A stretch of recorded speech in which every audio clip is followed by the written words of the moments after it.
आज की क्लास में हम area type tool, vertical area type tool और टाइप मेन्यू में मौजूद एरिया टाइप ऑप्शन पे बात करने वाले हैं।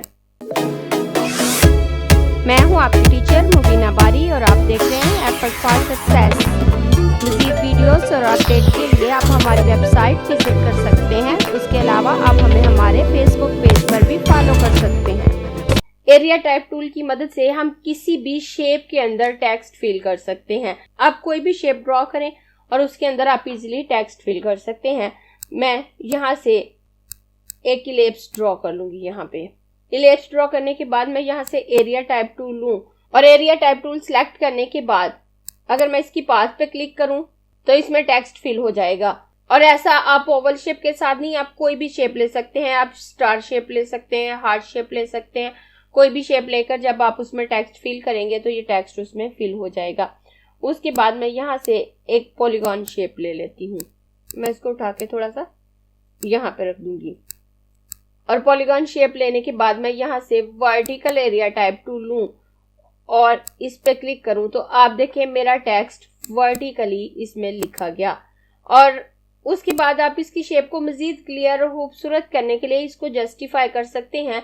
अगर मैं यहाँ से पैराग्राफ पैनल पे आऊं और यहाँ से इसे फुल जस्टिफाई करूं तो आप देखें ये इसमें ज्यादा अच्छे से फिल हो गया। और उसी तरह से मैं इसे सिलेक्ट करके पैराग्राफ पैनल पे आकर इसको फुल जस्टिफाई कर सकती हूँ और ये ज्यादा अच्छे से अपनी शेप में आ जाता है। जब आप एरिया टाइप टूल यूज करते हैं तो इसका फीचर जस्ट इतना ही है कि आप किसी भी शेप में टेक्स्ट फिल कर सकते हैं। जब आप उसके पाथ पे क्लिक करेंगे तो उसमें टेक्स्ट फिल हो जाता है। उसके बाद आप उसको रिमूव करके कुछ भी लिख सकते हैं। फिलहाल जो टेक्स्ट फिल है हम उसी के साथ प्रैक्टिस करेंगे। और उसी तरह से जब आप वर्टिकल एरिया टाइप टूल लेते हैं तो किसी भी शेप में आप वर्टिकली टेक्स्ट लिख सकते हैं। उसके अलावा इन टूल्स का कोई एक्स्ट्रा फीचर नहीं और ना ही कोई एक्स्ट्रा प्रॉपर्टीज हमारे पास आती है।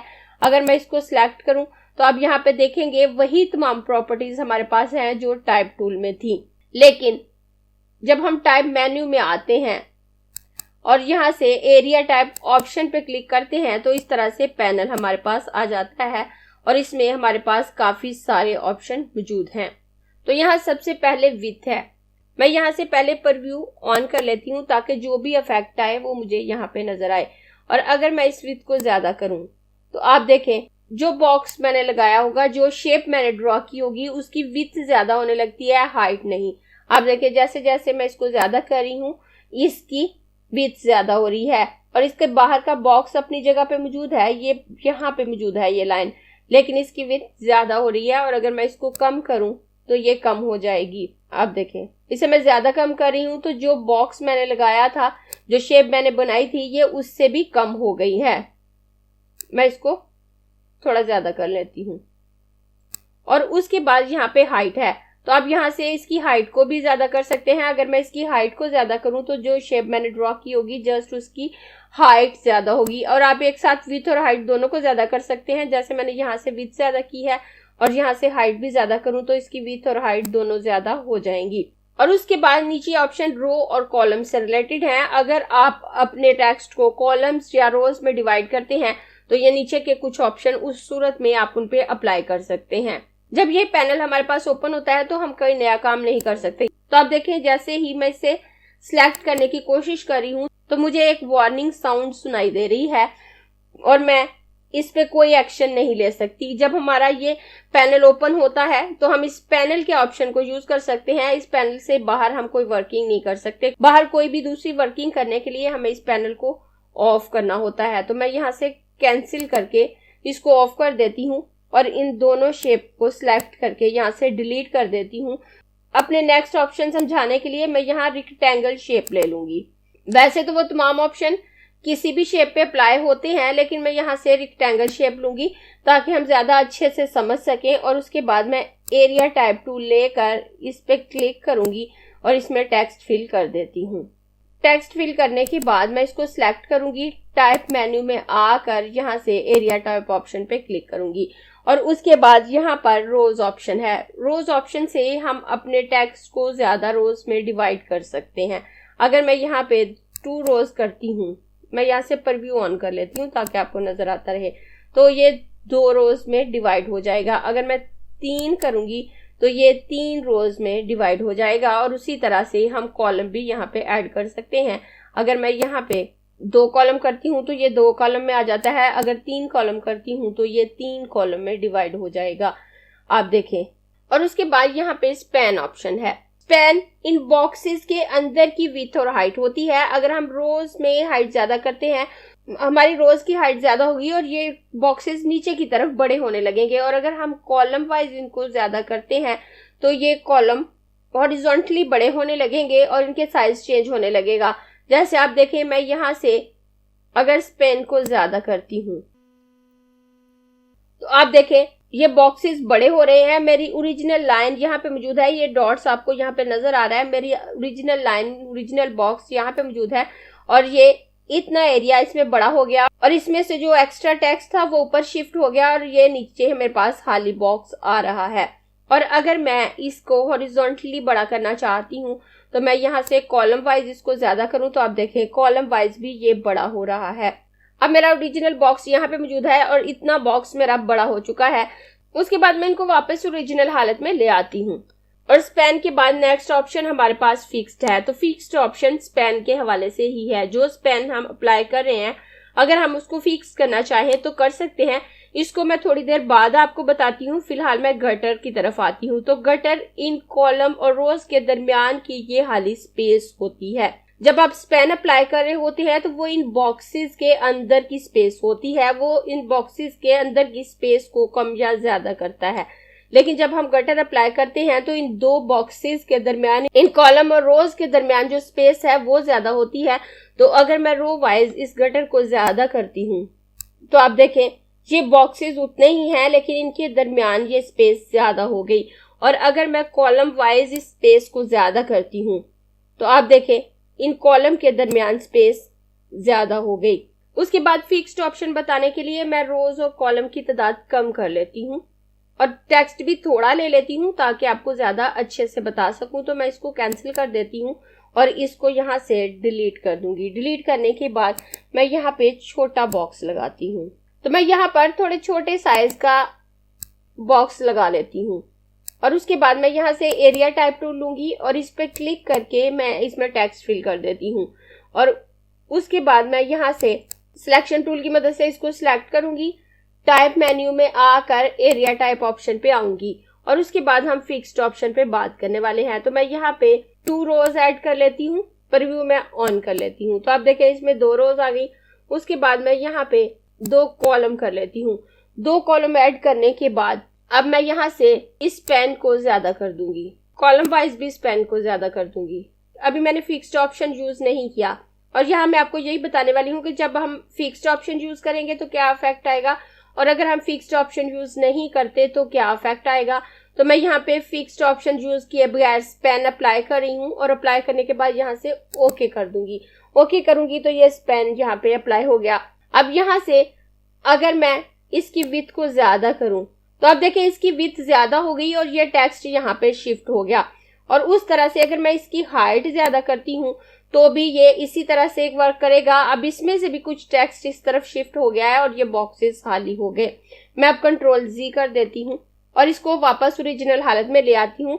अभी इस पे कुछ भी अप्लाई नहीं है। अब दोबारा मैं टाइप मेन्यू में आऊंगी और एरिया टाइप ऑप्शन पे क्लिक करूंगी और यहाँ मैं इसमें 2 रोज और 2 कॉलम ऐड कर लूंगी और प्रीव्यू को ऑन कर देती हूँ। ऑन करने के बाद मैं स्पैन को थोड़ा सा ज्यादा कर लेती हूँ और कॉलम वाइज भी स्पैन को थोड़ा सा ज्यादा कर लेती हूँ। और ज्यादा करने के बाद मैं यहाँ से फिक्स्ड ऑप्शन पे क्लिक करूंगी और यहाँ पे भी फिक्स्ड ऑप्शन पे क्लिक करूंगी। आप खाली रोज को भी फिक्स कर सकते हैं, खाली कॉलम को फिक्स कर सकते हैं या दोनों ऑप्शन एक साथ अप्लाई कर सकते हैं। तो मैं दोनों को एक साथ अप्लाई करी हूँ। दोनों को एक साथ अप्लाई करने के बाद अब मैंने स्पैन ज्यादा करने के बाद फिक्स पे चेक लगा दिया है और उसके बाद मैं यहाँ से ओके करूंगी। ओके करने के बाद अब ये ऑप्शन यहाँ पे अप्लाई हो गया। और उसके बाद अगर मैं इसको ड्रैग करके बड़ा करूं तो आप देखें इसने मजीद कॉलम इसमें ऐड कर दिए हैं। उन कॉलम को बड़ा नहीं किया। जो कॉलम जो स्पैन हमारा अप्लाई हुआ था उसने उसको फिक्स रखा है, उसमें एक्स्ट्रा कॉलम ऐड कर दिए हैं लेकिन उस बॉक्स को बड़ा नहीं किया। और अगर मैं इसे यहाँ से छोटा करूं तो आप देखें ये ओरिजिनल हालत में आ गया। अब अगर मैं इसे कॉलम वाइज ड्रैग करती हूँ, नीचे की तरफ ड्रैग करती हूँ, तो अभी उसने इन बॉक्सेस को बड़ा नहीं किया बल्कि मजीद एक्स्ट्रा बॉक्सेस उसमें ऐड कर दिए हैं। जब आप स्पेन अप्लाई करते हैं और उसको फिक्स नहीं करते तो जिस शेप में आपने टेक्स्ट फिल किया है अगर आप उसको रीसाइज करते हैं, बड़ा करते हैं, तो आपके कॉलम और रोज भी रीसाइज होते हैं, बड़े हो जाते हैं। लेकिन जब आप स्पेन अप्लाई करते हैं और उसको फिक्स कर देते हैं, आपके कॉलम और रोज के अंदर जो डेटा का साइज होता है वो उतना ही रहता है। और जब उस शेप को आप रीसाइज करेंगे तो उसमें मजीद एक्स्ट्रा कॉलम और मजीद एक्स्ट्रा रोज ऐड हो जाती हैं। मैं इसको यहाँ से डिलीट कर देती हूँ और डिलीट करने के बाद मैं यहाँ से इलिप्स टूल लूंगी और यहाँ पे एक इलिप्स ड्रॉ कर लेती हूँ। ड्रॉ करने के बाद यहाँ से एरिया टाइप टूल लेकर इसमें टेक्स्ट फिल कर देती हूँ और सिलेक्शन टूल की मदद से इसको सिलेक्ट कर लूंगी। टाइप मेन्यू में आकर एरिया टाइप ऑप्शन पे दोबारा आऊंगी। तो आप देखें यहाँ पे गटर ऑप्शन हाइड हो चुका है। ये ऑप्शन उसी वक्त काम करता है जब आपने यहाँ रोज और कॉलम की तादाद ज्यादा की हो और उसके बाद ऑफसेट है। तो यहाँ पे इंसर्ट स्पेसिंग है। अगर यहाँ से आप स्पेस इंसर्ट करना चाहते हैं अपनी सिलेक्शन और टेक्स्ट के दरमियान तो ये पूरे एरिया में स्पेस को ऐड करेगा। आप देखें अगर मैं स्पेस को ज्यादा करती हूँ, मैं यहाँ से प्रीव्यू ऑन कर देती हूँ, तो आप देखें ये हमारी ओरिजिनल शेप है और हमारा टेक्स्ट इसके अंदर चला गया और ये खाली स्पेस यहाँ पे हमारे पास आ गई। और अगर आप इस स्पेस को कम करते हैं तो ये स्पेस कम हो जाएगी। आप इस स्पेस को मजीद कम करके माइनस की तरफ लेके आए तो आपकी ओरिजिनल शेप के बाहर की तरफ आपका टेक्स्ट चला जाएगा, आपकी शेप माइनस में आ जाएगी। मैं इसको वापस 0 कर देती हूँ और उसके बाद यहाँ पे फर्स्ट बेस लाइन है। तो यहाँ काफी सारे ऑप्शन है, तो ये जस्ट उससे रिलेटेड है कि आपकी पहली बेस लाइन कहाँ से स्टार्ट हो और यहाँ से आप उस क्वांटिटी को सिलेक्ट कर सकते हैं। इस वक्त एसेंट है, अगर आप कैप हाइट सिलेक्ट करते हैं तो ये थोड़ा सा ऊपर को हो जाता है और उसके बाद यहाँ पे अगर आप लैडिंग सिलेक्ट करते हैं तो ये मजीद ऊपर की तरफ शिफ्ट हो गया। अगर आप यहाँ से एक्स हाइट सिलेक्ट करते हैं तो ये थोड़ा नीचे आ जाएगा। यहाँ से आप ये डिसाइड कर सकते हैं कि आपकी पहली लाइन किस तरह से कैसे शुरू होगी। इनमें बहुत ज्यादा फर्क नहीं है, बहुत थोड़ा सा फर्क आता है। आप इनमें से कोई भी ऑप्शन अप्लाई करके देख सकते हैं जो आपको अच्छा लगे। वैसे ज्यादा एसेंट ही सिलेक्ट होता है। उसके बाद EM बॉक्स हाइट है, तो आप देखें ये बिल्कुल ऊपर की लाइन के साथ से स्टार्ट हुआ है। उसके बाद फिक्स्ड है, तो ये इतना एरिया छोड़ के पहली लाइन हमारी स्टार्ट हो रही है। उसके बाद लेगेसी है, तो ये बिल्कुल यहाँ पे आ रही है। तो यहाँ से आप अपनी मर्जी से इसको सिलेक्ट कर सकते हैं और उसके बाद मैं एसेंट ले लेती हूँ और यहाँ से आप इसकी वैल्यू को ज्यादा कर सकते हैं। इस वक्त ये स्पेस इतनी है, अगर मैं इसको ज्यादा करती हूँ तो आप देखें हमारा टेक्स्ट नीचे की तरफ जा रहा है और यहाँ पे ज्यादा स्पेस आ रही है। और अगर मैं इसको कम करती हूँ तो आप देखें हमारा टेक्स्ट ऊपर की तरफ जा रहा है और यहाँ पे स्पेस कम हो रही है। और इस ऑप्शन को आप इनमें से किसी भी ऑप्शन के साथ अप्लाई कर सकते हैं। जैसे अगर मैं कैप हाइट लेती हूँ और इसको ज्यादा करती हूँ तो आप देखें सेम प्रोसेस यहाँ पे हो रहा है। मैं एसेंट ही ले लेती हूँ। अब यहाँ से जो भी ऑप्शन सिलेक्ट करेंगे उसके ऊपर जो स्पेस है यहाँ से आप उसको कम ज्यादा कर सकते हैं। और उसके बाद नीचे टेक्स्ट फ्लो है, तो इसके लिए मैं इसको पहले कैंसिल कर दूंगी। कैंसिल करने के बाद मैं इसको डिलीट कर देती हूँ। डिलीट करने के बाद मैं यहाँ से रेक्टेंगल टूल लेकर यहाँ पे एक रेक्टेंगल क्रिएट करूंगी। रेक्टेंगल क्रिएट करने के बाद मैं यहाँ से एरिया टाइप टूल लेकर इसमें टेक्स्ट फिल कर देती हूँ और सिलेक्शन टूल की मदद से इसको सिलेक्ट करूंगी। सिलेक्ट करने के बाद टाइप टूल में आऊंगी। एरिया टाइप ऑप्शन पे आकर मैं यहाँ से प्रीव्यू ऑन करूंगी और प्रीव्यू ऑन करने के बाद मैं यहाँ पर 3 रोज इसमें ऐड कर देती हूँ और 3 कॉलम ऐड कर देती हूँ और यहाँ से गटर को थोड़ा सा ज्यादा कर दूंगी और ज्यादा करने के बाद मैं यहाँ से ओके कर देती हूँ। ओके करने के बाद अब मैं इस पे थोड़ा सा काम करूंगी। अब मैं इस बॉक्सेस में काउंटिंग लिख लेती हूँ। काउंटिंग लिखने के बाद मैं उसका साइज और कलर भी चेंज करूंगी और उसके बाद नेक्स्ट ऑप्शन आपको बताऊंगी। तो मैं इसको सिलेक्ट कर लूंगी और यहाँ से टाइप टूल लूंगी और यहाँ पे अपने माउस का कर्सर रखकर मैं यहाँ पे इसके साइज को ज्यादा कर लेती हूँ और उसके बाद यहाँ पे 1 लिख लेती हूँ।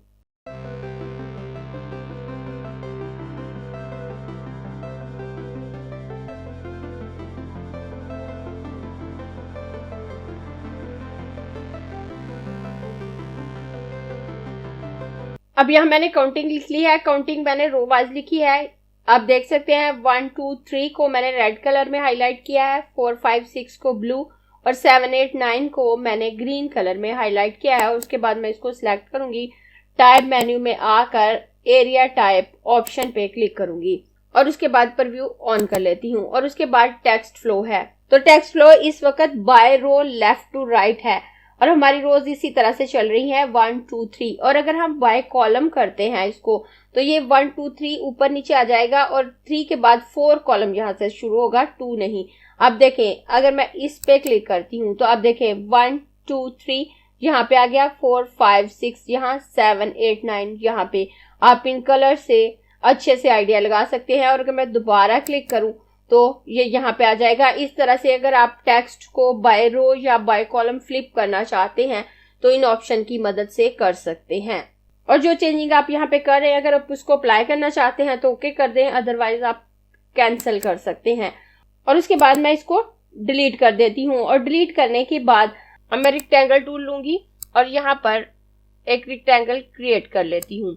और रेक्टेंगल क्रिएट करने के बाद एरिया टाइप टूल लेकर इस पर क्लिक करूंगी और इसमें टेक्स्ट फिल कर लेती हूँ। टेक्स्ट फिल करने के बाद अब मैं इस बॉक्स के साइज को थोड़ा सा बड़ा कर लेती हूँ और बड़ा करने के बाद मैं टाइप मेन्यू में आकर एरिया टाइप ऑप्शन पे क्लिक करूंगी। और उसके बाद नेक्स्ट ऑप्शन हमारे पास ऑटो साइज का है। अब आप देखिए मेरा टेक्स्ट यहाँ पे खत्म हो रहा है जबकि मेरा बॉक्स यहाँ पे है।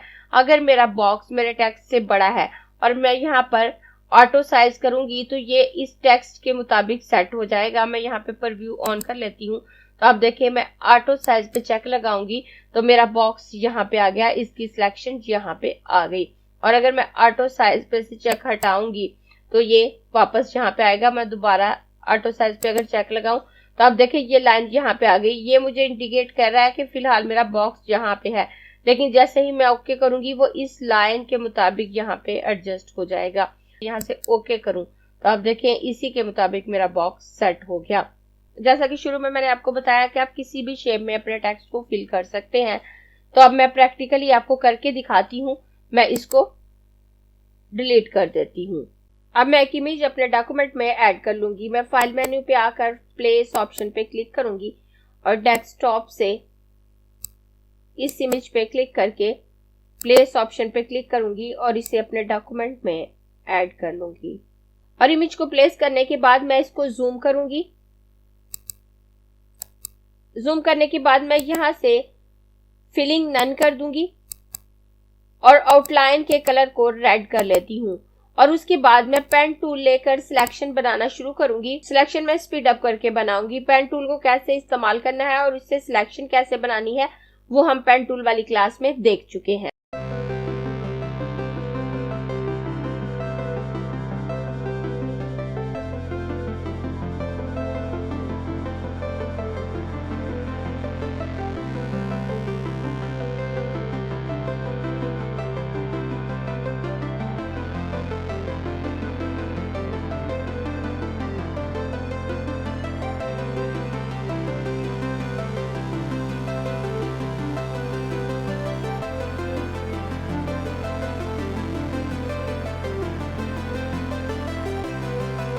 ये मैंने अपनी सिलेक्शन कंप्लीट कर ली है और अब मैं अपने पेज को नॉर्मल कर देती हूँ।